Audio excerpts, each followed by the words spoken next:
Les femmes de toutes les régions du Mali et des associations étaient au rendez-vous au Palais de la Culture pour célébrer la Journée internationale des droits des femmes. Un rendez-vous pour faire le point sur les avancées, les contraintes et les défis des femmes.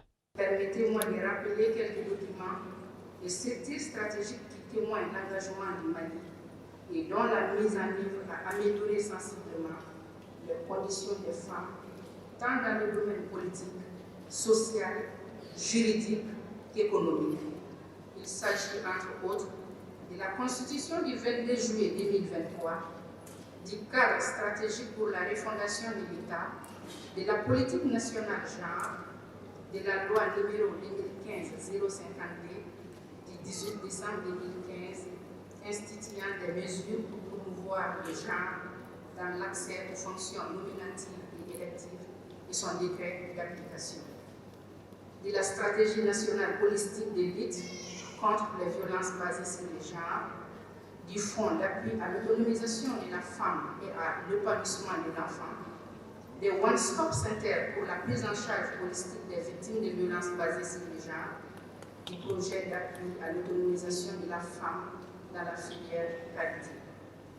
En outre, de nombreux progrès considérables ont été accomplis en matière de participation politique et de leadership féminin, la dissémination de la loi 2015-052 dont je viens de citer, l'information et la sensibilisation des femmes et des jeunes filles sur les thématiques suivantes: leadership féminin, genre, paix et cohésion sociale, participation politique des femmes, autonomisation économique des femmes, le renforcement des capacités des organisations des femmes sur l'appropriation de la Constitution du 22 juillet 2023, la budgétisation sensible au genre, etc. En matière d'institutionnalisation du genre dans les politiques et programmes, il faut citer l'institutionnalisation de 10 comités dans 10 ministères et de 20 conseillers techniques chargés des questions de genre. 1400 compétences féminines ont été enregistrées dans la plateforme du projet d'émergence des compétences féminines en vue de l'élaboration des répertoires sur les compétences féminines.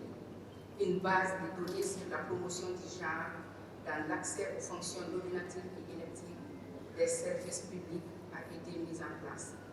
Nonobstant cet encadrement juridique et politique des droits des femmes dans la vie publique et politique et ses progrès accomplis, force est de constater que des défis liés à la réalisation de l'égalité des sexes subsistent, notamment la non prise en compte systématique du genre dans les politiques publiques sectorielles et dans les budgets de l'État, la difficile traçabilité des financements, de l'égalité des sexes, de l'autonomisation et de la participation des femmes à la vie publique et politique. À titre d'illustration, en 2022, les femmes représentaient 5% des gouverneurs des régions, 14,8% d'ambassadeurs, 16,1% des directeurs des services centraux, 22,4% des membres des cabinets ministériels, 29% du Conseil national de transition.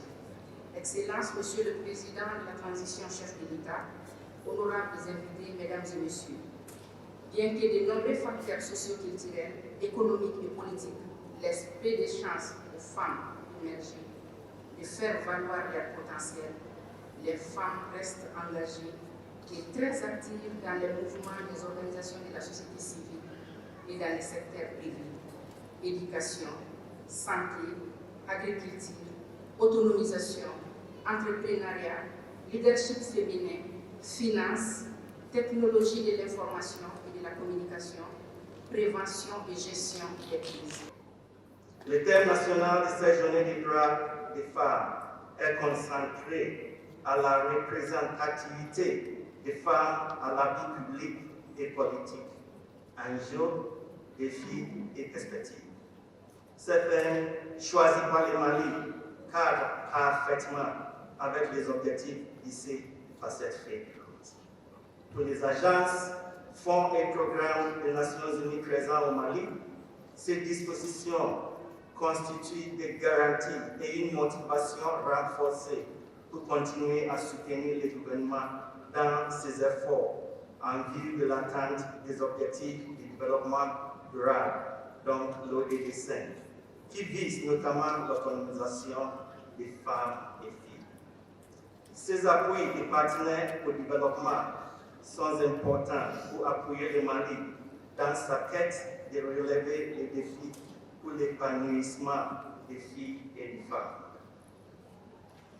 L'index d'égalité des gens en Afrique, produit par la Banque africaine du développement, mesure 3 dimensions, à savoir la dimension économique, la dimension sociale et celle de la représentation et l'autonomisation.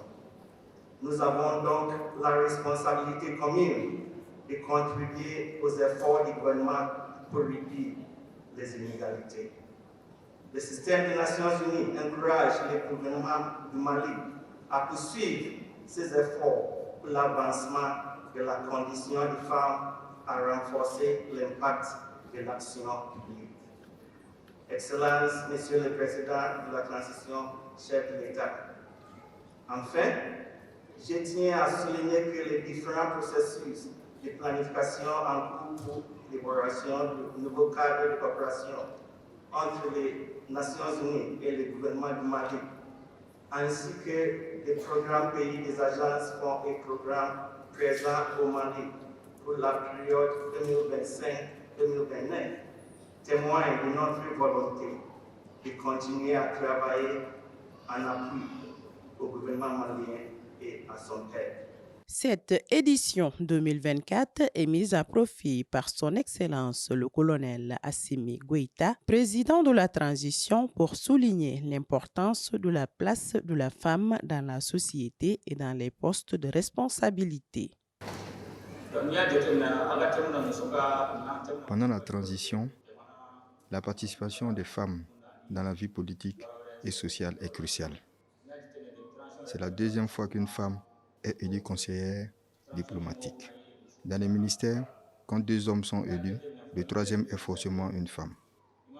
C'est la première fois qu'une femme est élue au tribunal du commerce et au poste de gouverneur. Un Mali nouveau ne peut pas se construire sans la participation des femmes.